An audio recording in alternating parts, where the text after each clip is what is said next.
अस्सलामुअलैकुम व्यूअर्स। शुरू अल्लाह के बाबरकत नाम से जो हम सब का मालिक और राज़िक है। आज की रेसिपी एक मीठी डिश है जो कि सर्दियों की एक स्पेशल डिश यानी गाजर का हलवा है, जो बच्चों और बूढ़ों दोनों का फेवरेट होता है। या यूँ कहें कि आज कुछ मीठा हो जाए। जी व्यूअर्स, आज की रेसिपी के इंग्रेडिएंट्स को बताने से पहले हमें गाजर के हलवे के लिए खोया तैयार करना पड़ेगा, जो कि घर में बआसानी बनाया जा सकता है। इसके लिए आपको 3 किलो खालिस दूध की ज़रूरत पड़ेगी। उसको एक खुले मुंह वाले किसी बर्तन में डाल दें और हल्की आंच पर उस दूध को पकने के लिए रख दें, लेकिन उसमें चम्मच बराबर हिलाते रहिएगा। चम्मच एक लकड़ी का होना चाहिए ताकि दूध नीचे ना लगने पाए और वो बर्तन के साथ चिपकने न लगे। जब दूध पक पक कर गाढ़ा हो जाए तो उसे ठंडा होने के लिए रख दें। इस रेसिपी के इंग्रेडिएंट्स में गाजर आपको 2.5 किलो चाहिए। इसको छील कर साफ़ पानी से अच्छी तरह धो लें और फिर कश कर लें। खोपरा 1 प्याली पिसा हुआ खोपरा साबुत, ये 100 ग्राम होना चाहिए। हस्बे ज़रूरत कम या ज़्यादा कर सकते हैं। पिस्ता 100 ग्राम, बादाम 50 ग्राम, काजू 50 ग्राम, किशमिश या सौगी जिसे कहते हैं उसे 100 ग्राम लेना है आपने। खोया जो कि हमने 3 किलो दूध का बनाया था।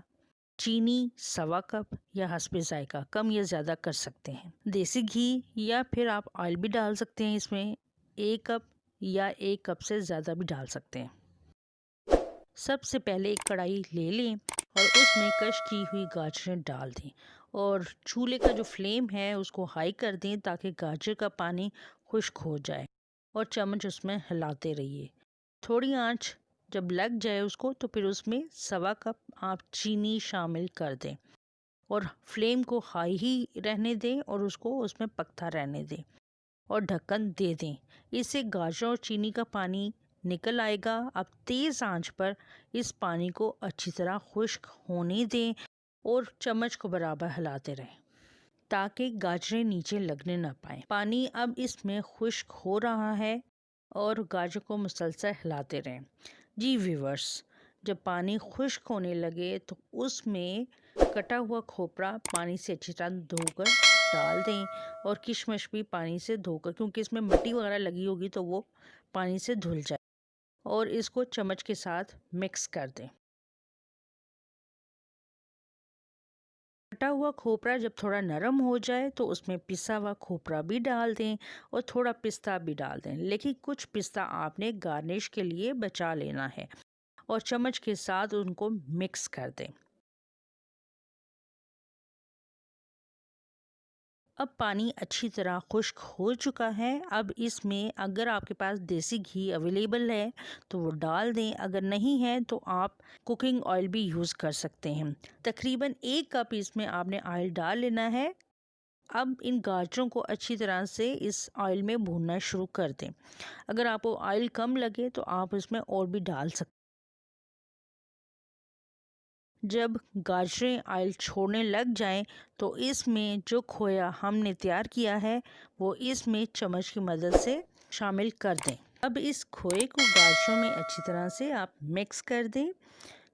हस्बे ज़रूरत भी खोया इस्तेमाल कर सकते हैं।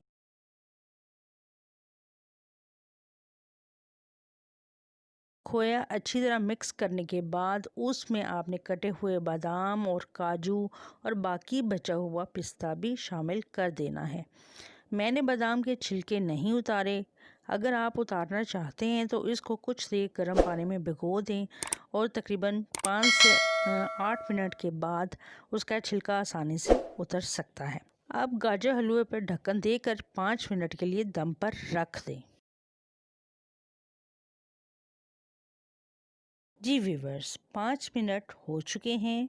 अल्हम्दुलिल्लाह हमारा गाजर का हलवा बिल्कुल तैयार हो चुका है। माशाल्लाह से इसकी खुशबू भी बहुत दिल को लुभाने वाली लग रही है। आप चाहें तो गरम गरम गाजर का हलवा भी खा सकते हैं। ये घर के बूढ़े और बच्चों सबको इंशाल्लाह बहुत पसंद आएगा, क्योंकि ये खाने में बहुत लजीज होगा।